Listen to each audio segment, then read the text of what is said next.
Es 2 de agosto de 2025. A la 1:25 de la tarde, un diminuto dron avanzaba en silencio. Su misión era volar un puente de hormigón macizo, una pieza clave en la logística rusa sobre el río Tzada, cerca de Briansk. Era una tarea que parecía imposible con apenas medio kilogramo de explosivos en su carga. Sin embargo, en unos minutos, ese puente sería destruido con la fuerza equivalente a 250 toneladas de dinamita. El dron operaba en solitario, sin cobertura ni apoyo, porque los rusos habían sembrado casi 30 minas antitanque TM-62 bajo la estructura para frenar cualquier avance ucraniano. Si la orden de retirada llegaba, solo necesitarían presionar un botón para detonar la trampa y acabar con los tanques y blindados ucranianos. El objetivo era claro, pero el riesgo era enorme. Si el dron lograba alcanzar esos explosivos, las tropas ucranianas se salvarían y las rutas de suministros rusas quedarían cortadas. La operación exigía una precisión quirúrgica, ya que el enemigo había colocado redes y trampas para proteger el puente. Justo a la 1:25, la señal del dron, código Buzzer 01, apareció en los monitores del cuartel general ucraniano, revelando una cadena de minas antitanque unidas por cables en el corazón del puente. La respuesta llegó en menos de 10 minutos. Ucrania usaría el propio plan ruso en su contra. La misión, inicialmente un vuelo de reconocimiento, se convirtió en una operación de demolición meticulosamente planeada. El dron de reconocimiento FPV, código Buzzer, detectó los mismos rastros magnéticos que los explosivos en un viejo puente de arco sobre el río Taut. En menos de una hora, los datos que llegaron al cuartel de la Primera Brigada Contraterrorista Independiente confirmaron lo que sospechaban. Los rusos habían colocado 30 minas antitanque TM-62 sobre el puente, lo que demostraba la importancia crítica de la estructura para su línea de suministro entre Moscú, Klincy y Unicha. Estas minas, normalmente usadas como obstáculos en el terreno, estaban enterradas cada 6 metros a lo largo de la viga principal para dirigir la onda expansiva hacia el hormigón. Estaban conectadas en cadena, preparadas para detonar de forma simultánea. Fabricadas en la Unión Soviética, estas minas con su cuerpo de acero y entre 7 y 8 kilogramos de TNT podían destrojar la base de un tanque. Se activaban por un sistema mecánico o por detonación remota. El oficial de inteligencia de la brigada concluyó que los rusos aún no habían activado la trampa, pero estaban listos para hacerlo si se veían forzados a retirarse. El plan ucraniano se transformó. Usarían las minas para destruir las minas. El dispositivo explosivo ruso permanecería estático, mientras que Ucrania usaría un dron FPV Vampire para detonarlo a distancia. La TM-62 explota por la presión sobre un elemento en su parte superior. Un golpe preciso del dron activaría una de las minas TM-62 dentro de la estructura, desatando una reacción en cadena. De esta forma, no solo usarían la munición del enemigo en su contra, sino que también evitarían transportar toneladas de explosivos para destruir los masivos pilares de hormigón. Para esta misión, se preparó un dron Vampire, pero primero debían superar un obstáculo: la barrera de radiofrecuencia. El equipo de guerra electrónica ruso operaba un bloqueador en la banda de 500 MHz, interfiriendo con la señal estándar de 5.8 GHz. La solución fue cambiar el enlace de comando del dron a un sistema militar LoRa de 900 MHz. Cada Vampire estaba equipado con un fuselaje de 2 kilogramos, una hélice de 10 pulgadas, una batería de 6S de litio y una ojiva de 1.8 kilogramos. Se calculó que el cono de explosión de la ojiva, diseñado para presionar el detonador de la mina, empujaría el TNT interno por encima de su umbral térmico. La carcasa de la ojiva no produciría metralla, solo activaría la explosión. Así, las 30 minas TM-62 en el puente detonarían en un efecto dominó, generando una onda expansiva equivalente a varias toneladas de TNT que destruiría 2 vigas centrales y un pilar lateral. El pelotón de infantería ruso que defendía el puente mantenía el secreto del campo minado, por lo que solo se veían algunos nidos de ametralladoras. Por esta razón, los operadores de drones hicieron 3 vuelos de reconocimiento adicionales. Las cámaras térmicas confirmaron las posiciones de las MG-3, identificaron que el cambio de turno era cada 15 minutos, que el vehículo bloqueador estaba a 200 metros al norte y que las minas estaban unidas por detonadores analógicos de cable. Una vez que la cadena explosiva fue clara, el equipo decidió vigilar los extremos del puente.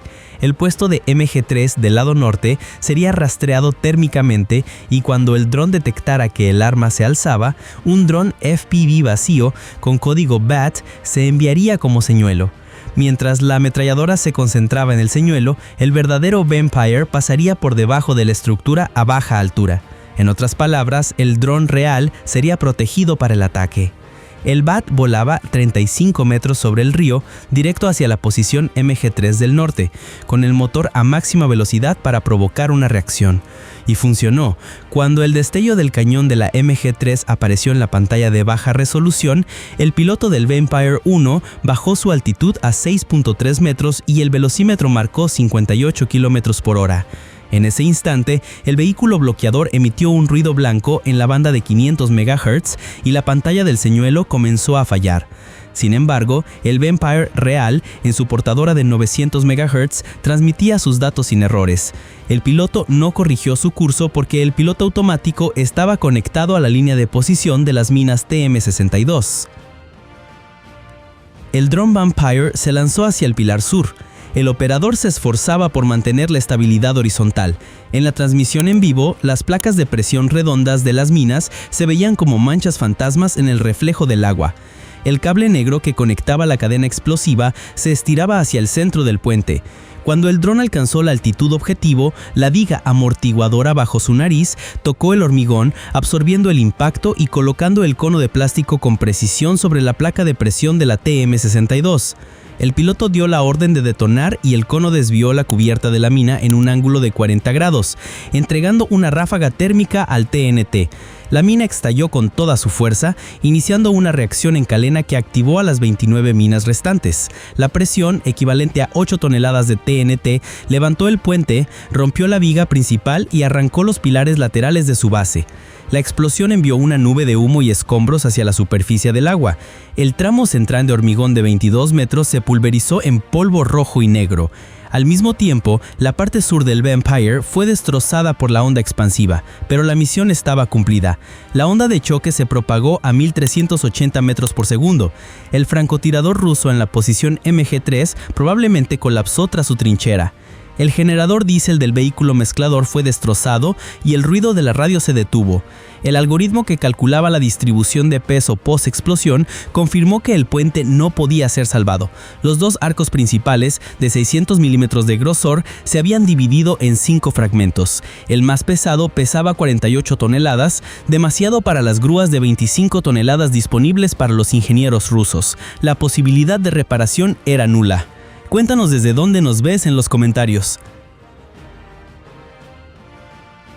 Este viejo cruce era el único puente de alta capacidad en la ruta de Briansk.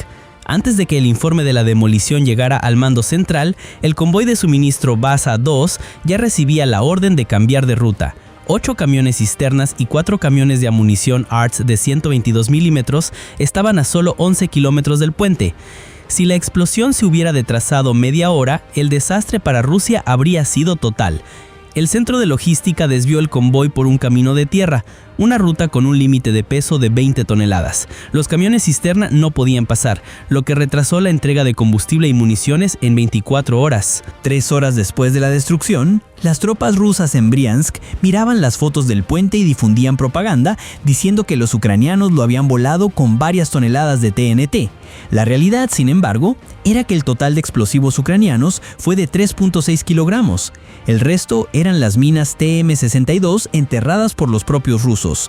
Este detalle golpeó el frente psicológico. La preparación de minas en la retaguardia se había vuelto en su contra. La capacidad del dron Vampire se hizo evidente. Con sus 4 motores, chasis de fibra de carbono y hélices de 10 pulgadas, puede volar a 60-70 km por hora y recorrer 6 km en 10 minutos. El sistema de telemetría LoRa de 900 MHz es resistente a las interferencias y transmite video analógico. Su ojiva es modular, capaz de llevar distintos tipos de carga. Para esta misión, se seleccionó una ojiva de activación usando las propias municiones del enemigo como explosivo principal. Activa la campana para recibir notificaciones. 12 horas después de la destrucción, cuando una compañía de ingeniería rusa intentaba instalar un pontón PMP en los restos del puente, un dron kamikaze ucraniano Shrike despegó. Este dron ahuyentó cualquier vehículo que se acercara al pilar del puente, frustrando cualquier intento de rescate. Como resultado, la principal arteria de la ruta de suministro de Briansk quedó cortada por al menos 6 semanas. Los 46 metros de hormigón roto bloqueaban el río, imposibilitando la instalación de puentes temporales. El mando de suministro ruso se vio obligado a usar la ruta Sevsk, un desvío de 90 kilómetros que los expone a las amenazas de los misiles HIMARS. La demolición del puente también abrió un debate sobre la doctrina de minas rusa, ya que almacenar cadenas de minas como trampas es ahora considerado demasiado arriesgado. Informes en Moscú sugieren el despliegue de redes antidrones sobre las cargas, lo que aumenta los costos y el tiempo de logística. El mensaje del frente de drones es claro. Un Vampire de 3-4 kilogramos derribó un cruce pesado con un solo golpe, usando 30 minas. La operación duró 18 minutos desde el despegue hasta la detonación. El costo para los rusos será un revés logístico de días, quizás semanas. Comparte este video con tus amigos. Antes de que los escombros se enfriaran, la unidad de inteligencia de la Primera Brigada Contraterrorista Independiente alimentó los datos de telemetría en un ciclo de retroalimentación. El análisis inicial reveló una diferencia de fase de 0.11 segundos entre la detonación de la cascada de minas y el retardo de la ojiva del Vampire. Este intervalo provocó que 3 minas en el extremo este de la cadena detonaran con un ligero retraso, lo que permitió que la viga se rompiera limpiamente, pero desplazó el ángulo de los bloques de hormigón que caían al agua en 5 a 6 grados. Dado que el objetivo se había logrado, el éxito táctico fue reconocido, pero el comandante de la brigada decidió añadir un orificio de impacto adicional en la cabeza del detonador para la próxima operación, reduciendo la diferencia a 0.04 segundos. Esto mejoraría la simetría de la explosión en cadena y cortaría completamente el pilar del puente de su base. El mismo informe también registró las contramedidas rusas. 2 camiones de guerra electrónica RB-341V Lear 3, retirados de otras líneas, fueron desplegados en la región para escanear los paquetes LoRa de 900 MHz y distinguir entre drones reales y falsos. Pero era demasiado tarde. El puente ya había sido destruido. El lado ucraniano, sin embargo, continuó sus preparaciones. El software del Vampire se actualizó con un salto de frecuencia para mantenerse un paso por delante. El tercer hallazgo fue el efecto dominó de la interrupción en la cadena logística. Los convoyes de munición rusos obligados a desviarse vieron cómo la entrega de cohetes de 122 milímetros se extendía de 2 a 4 días. En ese lapso, las baterías de artillería ucranianas destruyeron 4 lanzadores BM-21 en 48 horas. La necesidad de combustible diésel aumentó un 18% debido a la mayor distancia, lo que retrasó el calendario de entrega de la refinería de Kubán. Este efecto dominó confirmó la fórmula. Vía crítica interrumpida, baterías enemigas silenciadas. Una nueva lista de objetivos fue preparada. El viaducto de la estación de Navla, el puente de arco angosto de Tropsk y la rampa de Pulino. Todos ellos potenciales objetivos para los drones Vampire. El informe también mencionó la capacidad de producción de los talleres de drones. Una instalación secreta produce 12 fuselajes al día, con un 70% de las piezas hechas de plástico impreso en 3D, chasis de fibra de carbono y motores de Shenzhen. Las baterías se ensamblan en lead. Un paquete completo de Vampire cuesta $3.800, un tercio del costo de una mina antitanque. Desde una perspectiva estratégica, la pérdida del cruce de Briansk no cambia el mapa del frente de batalla, pero sí retrasará el cronograma de reabastecimiento ruso de verano y otoño. Una nueva construcción de puente de hormigón requiere 18 meses y un puente temporal de pontones está en riesgo con cada lluvia. Durante este periodo, la brigada planea atacar cruces secundarios con drones Vampire para forzar el transporte de misiles tierra-aire en chasis de T-72 en lugar de trenes. La destrucción del puente de Briansk fue más que una táctica, demostró cómo un dron FPV económico puede desmantelar la arquitectura logística rusa. Ahora, esta técnica de usar las propias minas enemigas está en la lista de planes a probar en Navla y Tropsk. La casa de frecuencias de Lear 3 está siendo actualizada. El software del Vampire se está configurando para mantenerse un paso por delante, y una nueva regla para paralizar las arterias principales con un bajo presupuesto se está añadiendo al manual del frente. Esto significa que todas las principales arterias logísticas dentro de las propias fronteras de Rusia corren riesgo de ataques de drones del ejército ucraniano. En resumen, el puente de Briansk puede ser solo el principio. En los próximos días podríamos ver muchas más demoliciones de puentes en el frente. Gracias por ver.